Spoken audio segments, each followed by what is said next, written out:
March 8, 1971. New York City was glowing under the lights. Limousines crowded the streets around Madison Square Garden. Celebrities filled the sidewalks. Reporters pushed through massive crowds. Police struggled to control the excitement, and inside the world's most famous arena, something was about to happen that boxing had never seen before. Not before, not since. Two undefeated heavyweight champions were preparing to enter the same ring. Two men who hated each other. Two men who believed they were the greatest fighter alive. And before the night ended, one of them would suffer the most painful defeat of his life. The other would become immortal. But nobody inside Madison Square Garden knew exactly how brutal the next 15 rounds would become, because this wasn't just a boxing match, this was war, and Muhammad Ali was walking directly into it. Just moments before the opening bell, Ali sat quietly in his dressing room. Something unusual was happening. The man who normally joked, the man who normally talked, the man who normally entertained everyone around him was silent, almost completely silent. His eyes remained fixed on the floor, his mind focused on one opponent, Joe Frazier, the same man who had helped him financially during his years away from boxing, the same man Ali had once called names in public, the same man who now wanted revenge. Outside the room, the noise continued growing. The entire sports world had stopped to watch. Former champions, Hollywood stars, politicians, musicians, everyone wanted a seat. Everyone wanted history. Everyone wanted to witness what many were already calling the fight of the century. Yet nobody knew something important. This fight had been building years before either fighter entered the ring, long before the first ticket was sold, long before Madison Square Garden became the center of the sporting universe.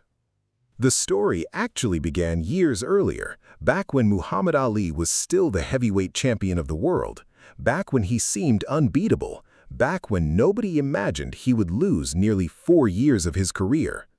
Then everything changed. Ali refused induction into the United States Army during the Vietnam era. The consequences arrived immediately. His boxing license disappeared, his title disappeared, his livelihood disappeared. At only 27 years old, Ali found himself banned from the sport he loved. Suddenly, the world's most famous boxer could not box. The punishment shocked millions. Yet while Ali fought legal battles outside the ring, another heavyweight quietly climbed toward greatness, Joe Frazier. The powerful fighter from Philadelphia, the relentless pressure fighter with the devastating left hook, the man who never stopped moving forward. While Ali sat at home unable to compete, Frazier continued winning, continued improving, continued destroying opponents. Eventually, he became heavyweight champion, but many fans refused to fully accept him because Muhammad Ali still existed. The public argument never ended. Who was the real champion, Ali or Frazier? The debate spread everywhere. Sports bars, television shows, newspapers. Families argued about it. Friends argued about it. Nobody could agree. And then Ali finally returned. The suspension ended. The comeback began. Immediately, the boxing world exploded with excitement. The greatest showman in sports was back. But something had changed. Ali had lost valuable years, years that most fighters never get back, years during what should have been his athletic prime. Many experts wondered whether he was still the same fighter. Many doubted him. Muhammad Ali hated being doubted, and he planned to prove everyone wrong.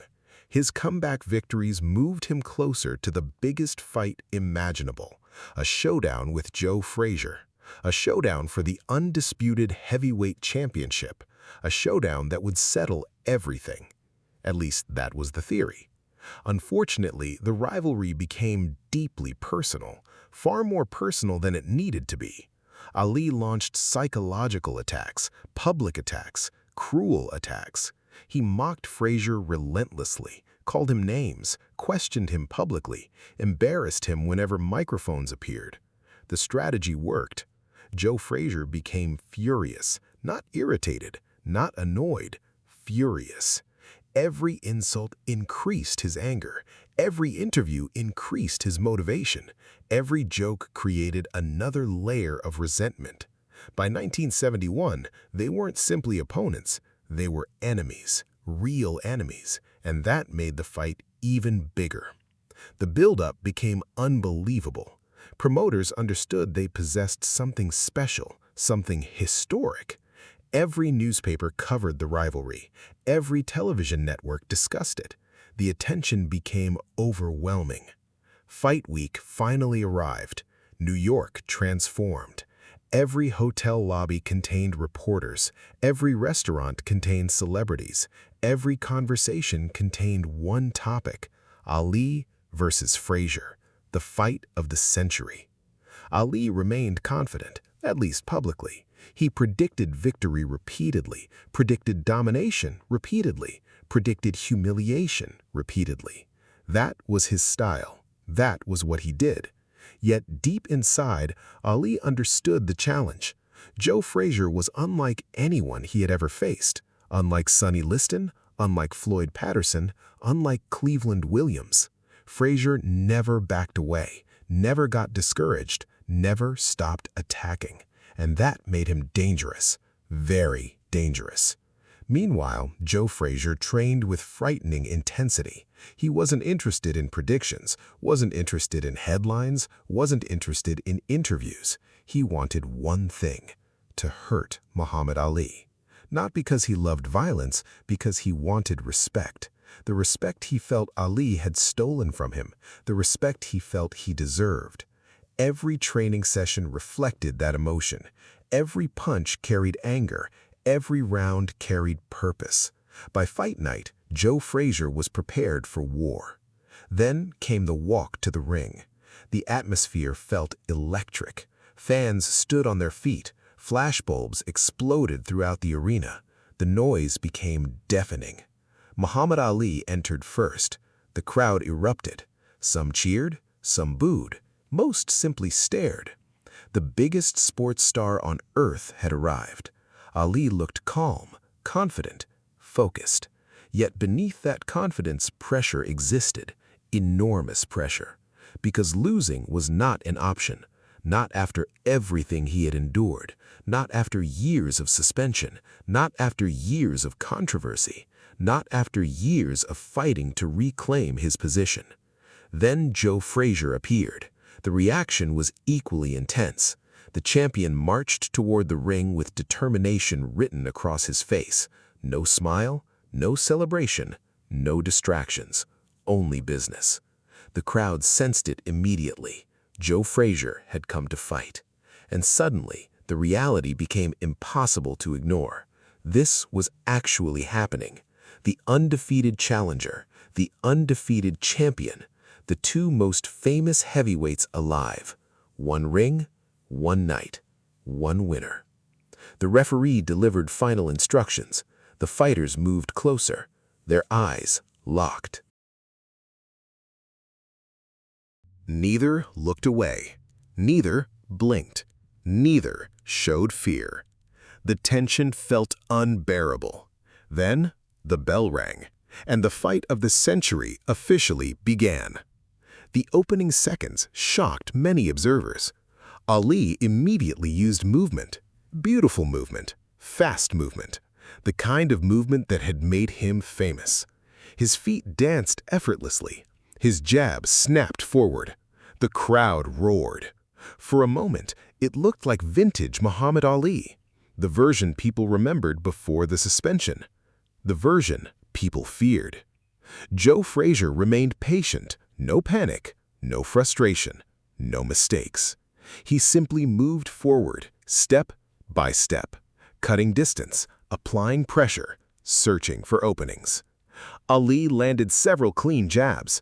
The punches looked sharp, very sharp. Fans cheered each connection. Yet Joe Frazier continued advancing, as if the punches didn't matter, as if the noise didn't matter, as if only one thing existed: getting closer. And then he finally did. A powerful body shot landed.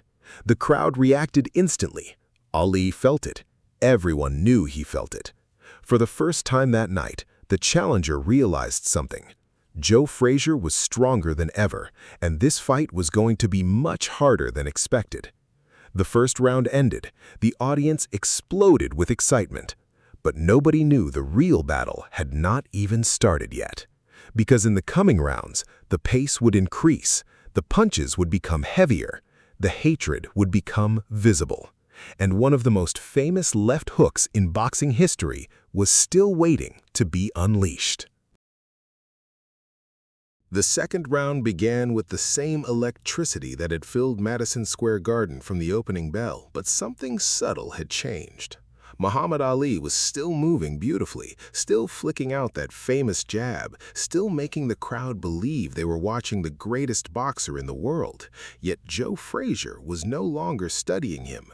The champion had gathered information in the first round. He had felt Ali's speed, he had measured the distance, he had watched the rhythm, and now he was ready to begin the real fight. Ali circled to his left and snapped another jab into Frazier's face. The crowd roared. Another jab followed, then another. For a few seconds it looked effortless, but every time Ali landed, Frazier took another step forward. The champion absorbed the punishment and kept coming. That relentless pressure began creating a feeling many spectators had never seen before. Ali was scoring points, but Frazier was taking ground, and that difference would soon become important. The round continued with Ali's jab repeatedly finding its target. His hands looked fast, his confidence looked genuine, yet Joe Frazier never stopped advancing. Every second that passed seemed to increase the pressure. Every step reduced the available space inside the ring, and Ali slowly began realizing that he would not be able to dance forever. As the third round started, the intensity increased again. Ali landed combinations that brought thousands of fans to their feet. Some believed the fight was already slipping away from the champion. Newspaper reporters sitting ringside scribbled notes about Ali's remarkable return. The former champion appeared sharp, he appeared focused, he appeared capable of reclaiming the heavyweight crown. But Joe Frazier remained completely calm. He continued cutting off the ring, continued attacking the body, continued forcing Ali to work. The champion understood something important. He did not need to win every round early. He only needed to make Ali fight his fight. Every body shot carried a hidden purpose. Every exchange forced Ali to spend energy. Every minute brought the challenger closer to fatigue, and Frazier believed that eventually fatigue would become his greatest ally. The crowd watched in fascination as two completely different styles collided. Ali represented movement and speed. Frazier represented pressure and power. One man floated, the other hunted, and neither man was willing to surrender an inch. By the fourth round, the atmosphere inside Madison Square Garden felt different. The excitement remained enormous, but tension had started replacing celebration. People could sense the danger growing. Ali was still boxing brilliantly, but Joe Frazier was getting closer. Each time the champion stepped inside, the exchanges became more violent. A hard left hook landed to Ali's ribs. Moments later, another crashed against his side. Ali responded with sharp punches to the head, but Frazier seemed almost immune to discouragement. He kept moving forward, kept forcing exchanges, kept making the fight physical. The punishment was beginning to accumulate, not enough for spectators to notice immediately, but enough for fighters to feel. Ali's breathing became slightly heavier, Frazier's determination became even stronger, and somewhere in the crowd, fans started realizing this fight might go much deeper than anyone expected.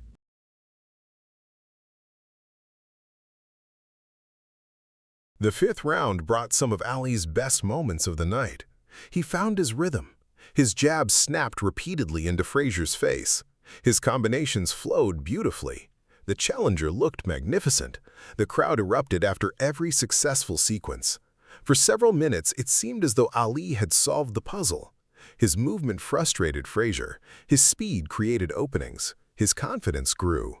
Yet Joe Frazier refused to panic. The champion continued advancing with the patience of a man who trusted his strategy completely. He understood that 15 rounds was a very long time. He understood that pressure could wear down even the most gifted athlete. And he understood that Ali had not fought anyone like him since returning from suspension. So he waited. He absorbed punishment. He continued moving forward. And he quietly prepared for the moment when the tide would begin turning. That moment started arriving in the 6th round. Frazier increased his aggression. The champion began throwing harder punches and taking greater risks. Suddenly, the exchanges became more dangerous. Ali still landed beautifully timed jabs, but Frazier responded with hooks that shook the crowd. Every time the champion connected to the body, spectators could hear the impact. The sound echoed through Madison Square Garden. Ali remained composed, yet the punishment was becoming impossible to ignore. For the first time, his movement looked slightly less fluid. For the first time, his feet appeared a little heavier. Joe Frazier noticed immediately. Champions always notice. The pressure increased again. Another body shot landed, then another. Ali responded courageously, firing combinations that drew cheers from every corner of the arena. But beneath the excitement, something important was happening. The fight was becoming Joe Frazier's kind of fight. As the 7th round unfolded, the crowd witnessed a brutal battle between skill and determination. Ali continued producing flashes of brilliance. His jab remained one of the greatest weapons boxing had ever seen.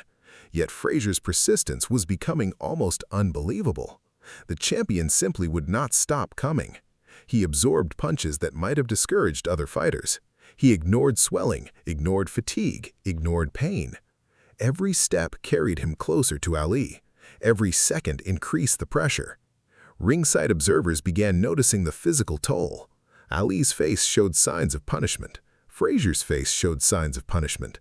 Neither man looked comfortable anymore. This was no longer a boxing exhibition. This was becoming a war of survival. And the most frightening part was that 8 more rounds still remained. The 8th round produced some of the most dramatic action yet. Ali landed a sharp combination that excited the crowd. Frazier responded with a crushing hook to the body. The exchange sent a wave of noise through the arena. Fans stood, reporters leaned forward. Even experienced boxing observers struggled to believe what they were seeing. The level of competition felt extraordinary. Neither man would surrender. Neither man would retreat. Ali continued displaying remarkable courage, standing his ground more often than expected. Frazier continued delivering relentless pressure.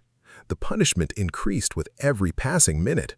And somewhere inside the ring, both fighters began understanding a harsh truth. This fight would demand everything they possessed. By the 9th round, exhaustion had started entering the picture. Not obvious exhaustion, not the kind casual viewers immediately notice. The deeper kind, the kind fighters feel in their legs and lungs. Ali's movement remained effective, but it required tremendous effort. Frazier's pressure remained relentless, but it required enormous energy. Yet neither man slowed down. The champion continued chasing. The challenger continued boxing. Every exchange brought fresh drama. Every punch carried significance. The crowd remained completely captivated. Nobody wanted to look away. Nobody wanted to miss a second. Because every round felt historic, every moment felt unforgettable, and still the outcome remained uncertain. The 10th round marked a turning point. Joe Frazier began enjoying some of his strongest moments of the fight. The champion's pressure intensified, his punches carried frightening force. Several hooks landed cleanly, drawing reactions from spectators throughout the arena. Ali answered back with combinations of his own, but Frazier's momentum was growing. The champion sensed opportunity. Years of frustration, years of anger, years of criticism. Everything seemed to fuel him now. Every successful punch increased his confidence. Every exchange strengthened his belief. Ali continued fighting bravely, yet the battle was becoming increasingly difficult. For the first time all night, many observers started wondering whether Joe Frazier might actually be winning the war. And the most dangerous rounds were still ahead. The 11th round began with both men carrying the scars of 10 brutal rounds. Sweat poured from their bodies. Their faces showed swelling. Their breathing had become heavier. Yet neither Muhammad Ali nor Joe Frazier looked willing to surrender. Madison Square Garden had fallen into a strange rhythm. Every punch created an explosion of noise. Every exchange forced thousands of people to hold their breath.